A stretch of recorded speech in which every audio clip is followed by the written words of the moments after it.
Assalamualaikum warahmatullahi wabarakatuh. Karena juga sudah suaranya nggak suka.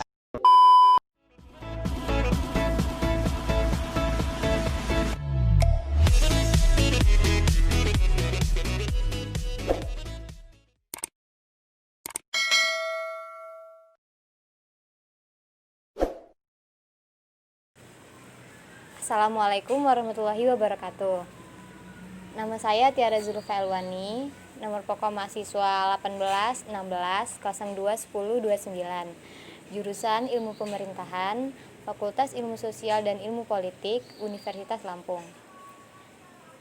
Saat ini saya sedang mengerjakan tugas dari mata kuliah Ekonomi Politik Pembangunan dengan memberikan rekomendasi kebijakan terkait pengentasan kemiskinan kepada bupati atau wali kota di daerah tinggal saya. Saya berasal dari Kabupaten Pesawaran, Provinsi Lampung.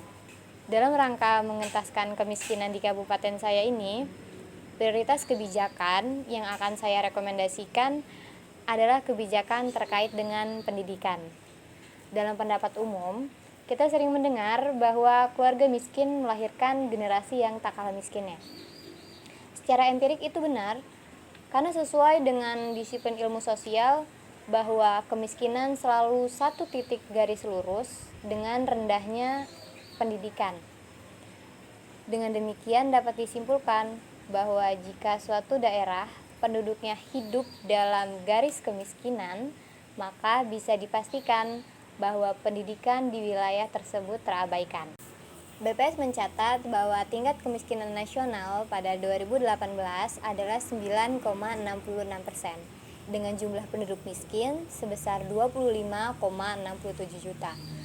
Sedangkan jumlah penduduk pada Kabupaten Pesawaran adalah 546.636 jiwa dengan jumlah penduduk miskin sebesar 87.297 jiwa atau setara dengan 15,97%.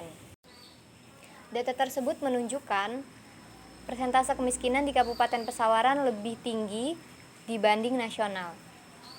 Kita dapat berdalih bahwa pendidikan bukan faktor tunggal penyebab terjadinya kemiskinan.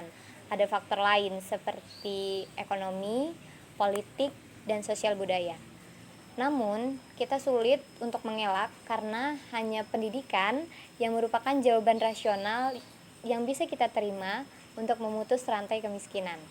Rendahnya tingkat pendidikan di Kabupaten Pesawaran menyebabkan tingkat kemiskinan yang tinggi, karena kemampuan meraih pendidikan yang layak sulit untuk dicapai.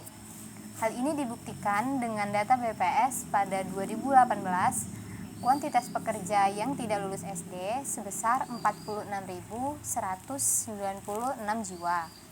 Sedangkan kuantitas masyarakat yang lulus S1 atau diploma sebesar 7.716 jiwa.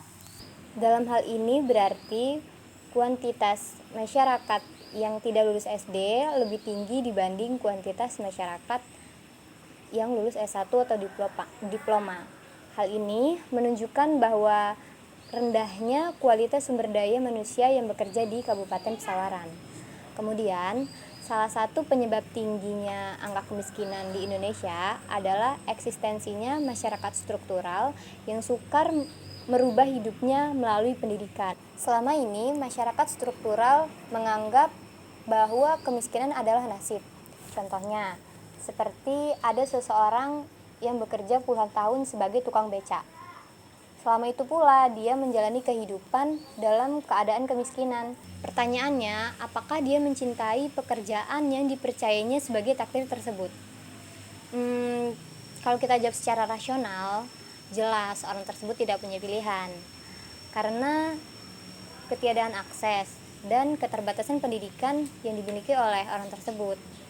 Di zaman modern ini, yang diutamakan adalah legitimasi ijazah sekolah karena mencakup keterampilan di dalamnya. Maka dari itu, saya ingin pemerintah membuat kebijakan untuk mengadakan seminar atau pelatihan tentang pentingnya pendidikan bagi anak-anak yang harus dihadiri oleh para orang tua. Pemerintah sudah memberikan banyak pelayanan pendidikan kepada masyarakat. Hanya saja bagi masyarakat miskin yang tidak mampu menyekolahkan anaknya, mereka berpikir lebih baik bekerja agar bisa mendapatkan uang dan bisa bertahan hidup. Dengan tujuan yang seperti itu, pantas saja jika kemiskinan di Indonesia masih tinggi. Sebagian masyarakat Indonesia menganggap pendidikan itu tidak penting karena minimnya pengetahuan dan inovasi. Masyarakat miskin menilai bahwa biaya pendidikan mahal dan mereka lebih mengutamakan biaya untuk makan sehari-harinya. Padahal seperti yang kita tahu, pemerintah telah mengeluarkan banyak biaya untuk meningkatkan kualitas pendidikan dan banyak juga beasiswa yang bisa didapatkan oleh masyarakat miskin yang mau belajar. Kita semua harus tahu pentingnya pendidikan sebagai tolak kemajuan suatu bangsa. Dengan kata lain, pendidikan ialah investasi dalam proyek jangka panjang yang harus terus-menerus dirawat. Misalnya, seperti 1960, pendapatan per kapita Ghana dan Korea Selatan setara. Kemudian, 30 tahun setelahnya, Korea Selatan telah menjadi salah satu raksasa industri dengan peringkat 14 besar perekonomian dunia. Menurut Amartya Sen dalam bukunya Identity of Violence, salah satu faktor keberhasilan ekonomi Korea Selatan adalah tingkat literasinya yang lebih tinggi dan sistem pendidikan yang sudah lebih maju dari Ghana. Inilah yang saya sebut pendidikan sebagai investasi bangsa dalam proyeksi jangka panjang. Seperti kata pepatah, apa yang kita tanam, itulah yang kita tuai. Dalam bukunya Amartya Sen juga, dia berpendapat bahwa keterbelakangan ekonomi tidak semata-mata dipengaruhi oleh pengaruh budaya saja, tetapi ada peran pendidikan dan politik yang ikut mempunyai pengaruh yang besar. Pemerintah harus mampu menggeser imajinasi kebudayaan yang mendorong masyarakat untuk berpikir bahwa hidup akan baik-baik saja meskipun tidak mengenyam pendidikan dan walaupun hanya hidup dalam garis kemiskinan. Dalam seminar atau pelatihan tersebut, pemerintah harus mampu meyakinkan masyarakat bahwa pendidikan sangat penting untuk menaikkan derajat kehidupan dan untuk mencapai kehidupan yang lebih baik. Sekian rekomendasi kebijakan dari saya. Saya akhiri. Wassalamualaikum warahmatullahi wabarakatuh.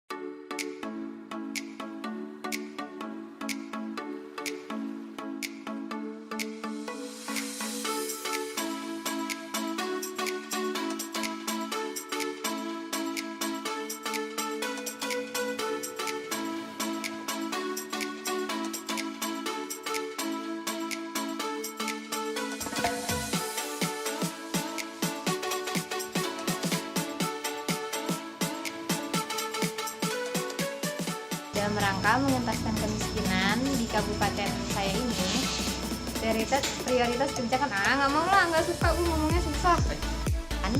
Jumlah penduduk pada Kabupaten Pesawaran adalah 546.036 jiwa. Dengan jumlah penduduk miskin sebesar 25,67 juta jiwa. Sedangkan kenapa matanya?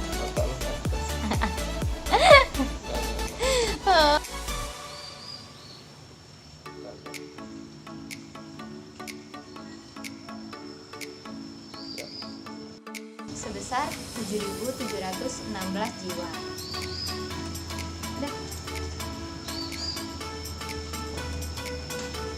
Dah, yeay.